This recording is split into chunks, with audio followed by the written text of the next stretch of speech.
Far from their homeland Bamendankwe, yet so close to the roots.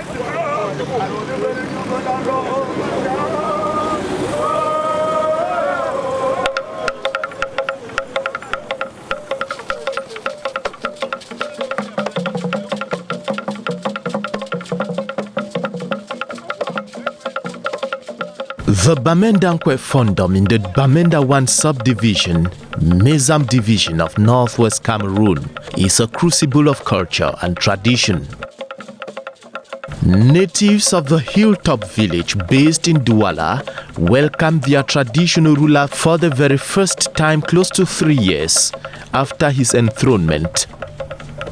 Fon Forchesiri III goes on a Meet the People tour to Douala with other traditional institutions of his fondom.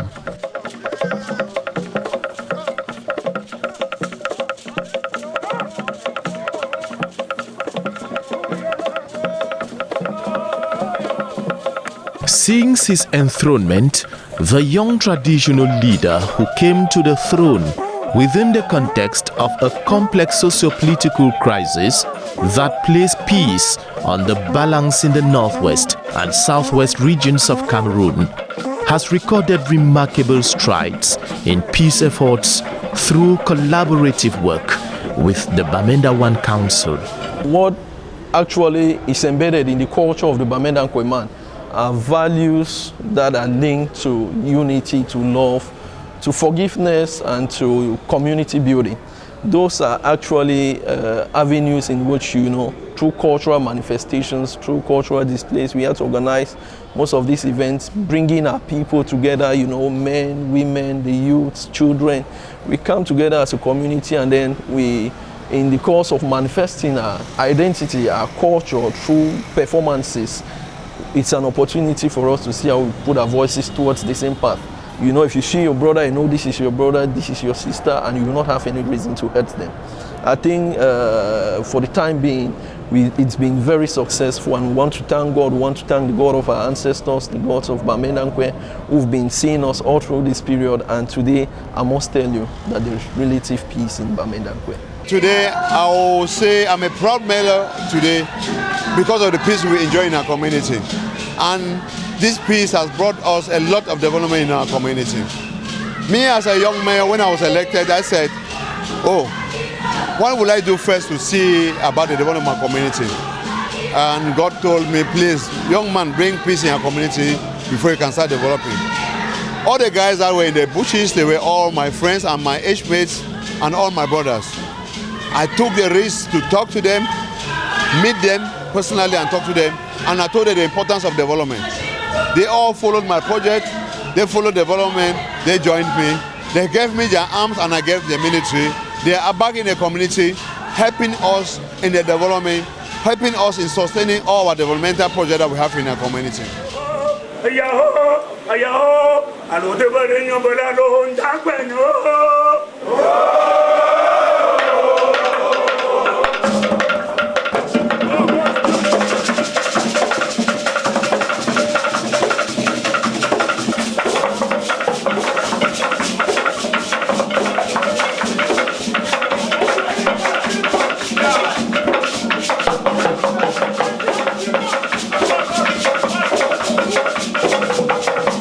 The royal visit of Fon Forchesiri III of Bamendankwe to Douala also gave space for the installation of the Ntungfo, the Fon's personal representative and his deputy. A traditional title that has evolved over time in the land with lots of responsibilities. The Ntungfo is, I am representing the chief while here in Douala. Because anything that is in the village, since the village is far from here, they initially send a message to me and then I transmit it to my own elites here who are in Douala. That time they used to call it, that former title was not Ntungfo, it was Tachio. And in the village, Tachio is a group of people that has a very big family. And then if you take that same title here, it brings a lot of differences and then disturbances. So that's why they had to just change it to Ntungfo because I am representing by the Fon, the chief here. So I'm not supposed to be called Tachi. Tachi is a leader of a whole family in the village. I am equally here as a leader. If they have been given that nomination, it's for me to take care of all the elites, not only all the Bamendankwe. Any person who I see here as an Anglophone or any Cameroonian, we are all one, and then Cameroon is a united republic. And you don't only be just for the fact that I've been given that title, whoever I come across, I just give that lift. Whenever the Bamendankwe people gather, there is always a community meal that is prepared in a typical style inherited from the ancestors of the land.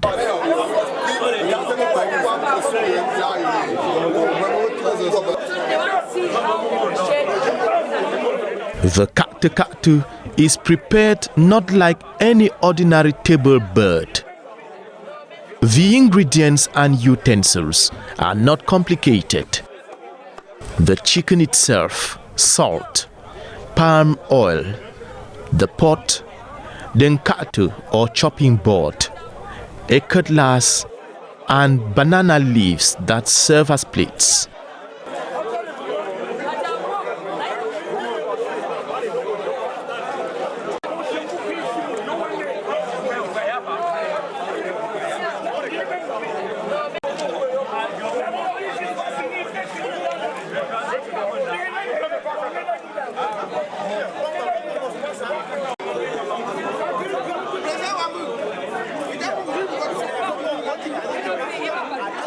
Tradition has it that women were initially not partakers of this community meal, and the reasons abound.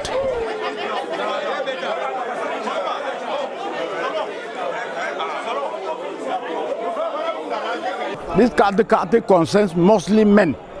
Women are not concerned. The reason is behind the whole thing is when men have their own secrets, they don't want to expose it to women because women are very flippant.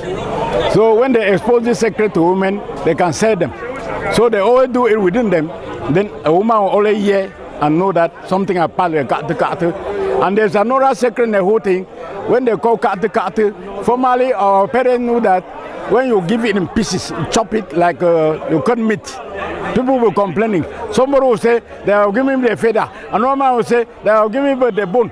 So parents sat down sometimes and brought up an idea that they should make that thing in pieces so that somebody can only take and complain that my own is not enough rather than complain that they are giving me bone, they are giving me feather. So that is where the katu have to bring peace into the Bamendankwe family. So when they chop it in collars, when they chop it, it comes in pieces. They give you into the leaf. When you take, you don't complain. There is even a way of sharing some key parts of the chicken in a typical Bamendankwe traditional gathering. Not everyone is entitled, for instance, to the gizzard. The gizzards and the liver, they go to as the fowl is prepared. They carry the gizzards and the liver, they give to a prince. The prince is somebody who will take it, then look at the notable. And when they give to the prince, it means they give him the respect of the fon. A prince there is representing the fon. They give him, he takes, he turns and gives to his notable. Then the notable shares it. And they don't share it to everybody, share it in groups. You share one side of the house, 1, 2, 3, 4 areas. They look at the other notables who are sitting somewhere, they give them. Other people who are not somewhere, they give them. Then you take, you look like a blessing, you accept that the fowl is ready, then they share. Let's take the case where the prince is not present.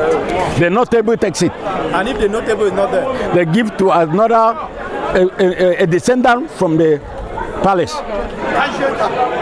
That's how it works. Now, if they break this law, what will happen? No, it's our culture.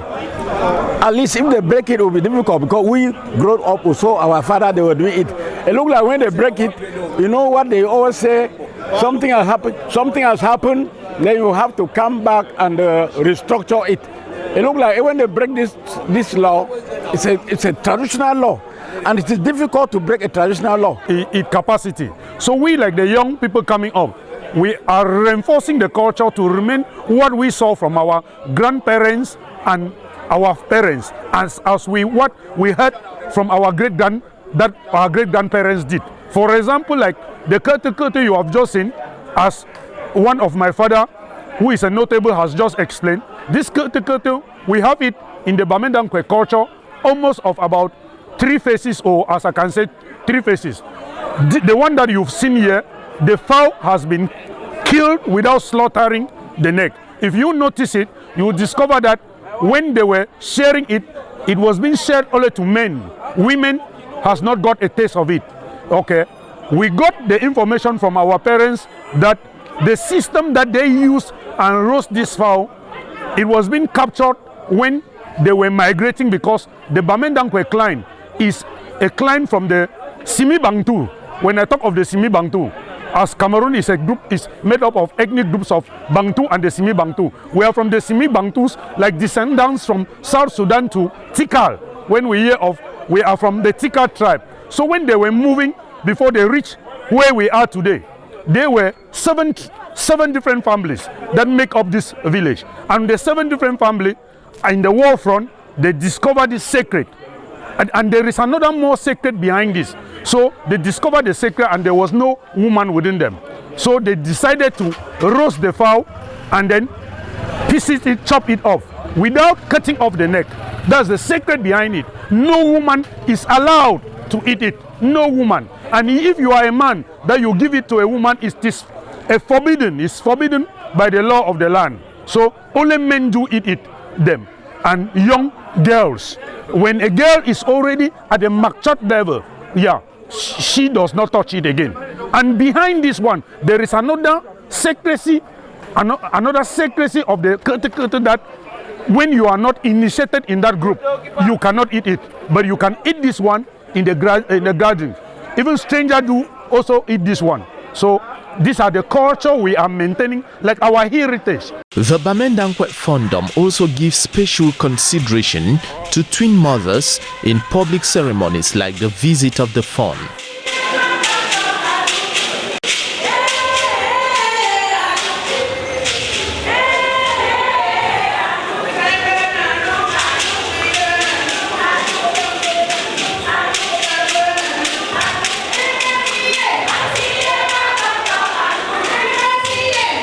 The twin mother is popularly referred to as Mangie.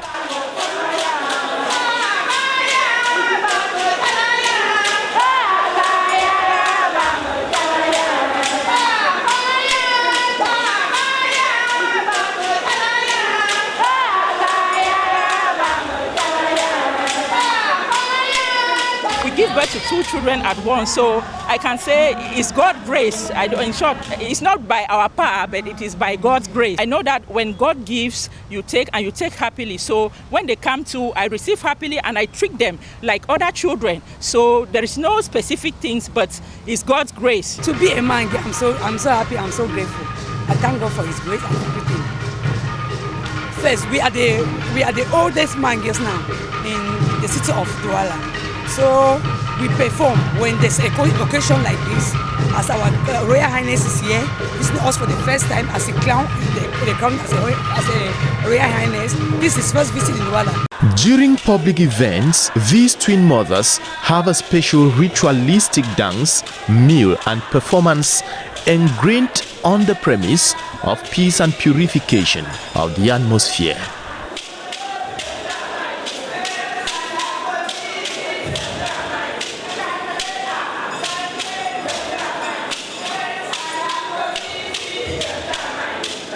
This dance is like a symbol of peace, as I can say, because today we welcome our Fon Forchesiri from Bamendankwe, Fon Forchesiri III from Bamendankwe.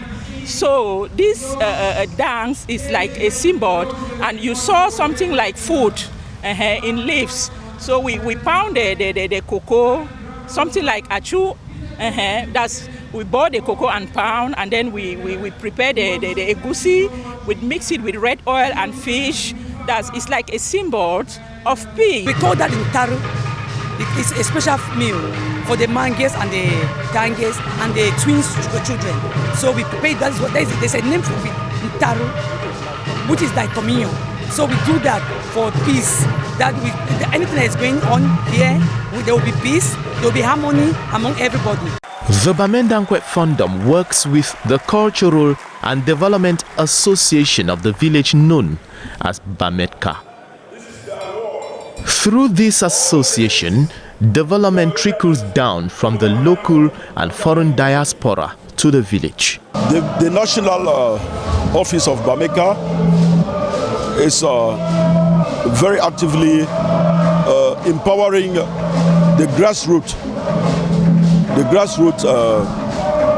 villagers so that they can together come up together with us and move in that aspect of development. You would understand that development starts from down. We need to encourage all the Bamendankwe sons and daughters to start from down before they go up. And to us, development is a culture. There are aspects of development that if you don't know your culture, you will not be able to understand how the development should be carried forward. And those who have been working very hard for the community, each person that has been recognized here has been working through Bamenda for the community. Most of the people who receive recognitions here have been branch presidents, women presidents, who have been working very hard to make sure that we come up to this stage. I'm glad with the massive turnout, the funds, the SDO and all the entourage. I'm grateful, I'm honored for all what I've seen today. In fact, it was a great event. My branch has been suffering from a cultural effect. We were limited to one dance group. We were restricted to one dance group. And I had called for the attention of the fund to rethink, because that was limited by his predecessor. And I wish that he should reverse that decision. That is rather better. You cannot build a community without bringing all actors together. And the diaspora community constitutes a major force in the development of every community. You cannot underestimate the role of the diaspora in community development. We thank God today, through the Development and Cultural Association, Bamenda, we've been able to bring together our sons and daughters, not only in the USA, in Germany, in Dubai, in China, in South Africa. All of them are coming on board. And that is to ensure that as a community, we all put our voices towards the same path, the path of peace building, the path of development, and see how continuously we work for the interest of the future generation and for those who are here today in Bamendankwe. There is a concerted effort by leaders of the village to bequeath a remarkable legacy to current and future generations. That is why an alphabet of the Bamendankwe language is being developed, and children of the land taught how to dress, count, and communicate in their mother tongue.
The royal visit of Fon Forchesiri III of Bamendankwe to Douala pulled crowds and even royals from other neighboring fondoms of the northwest.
A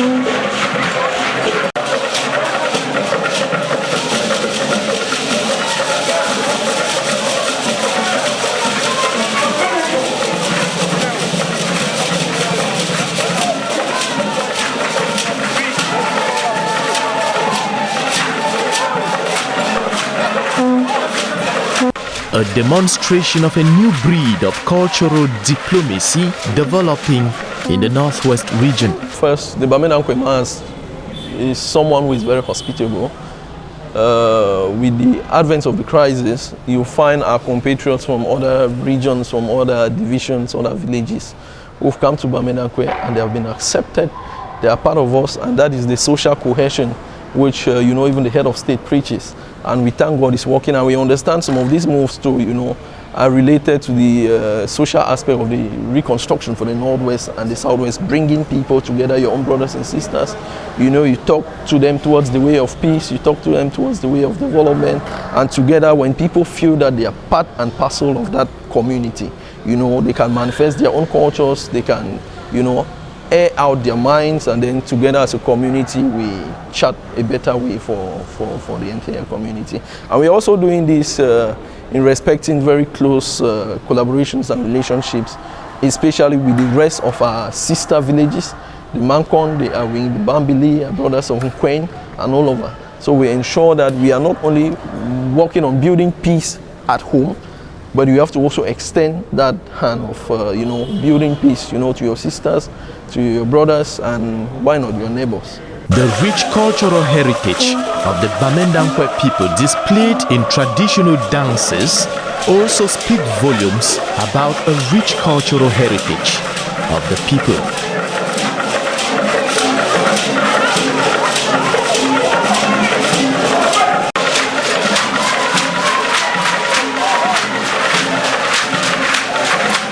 Today, Bamendankwe people scattered all over the world are proud of their throne, their cultural heritage, and ready to stand by their Fon and the traditional institutions of the Fondom.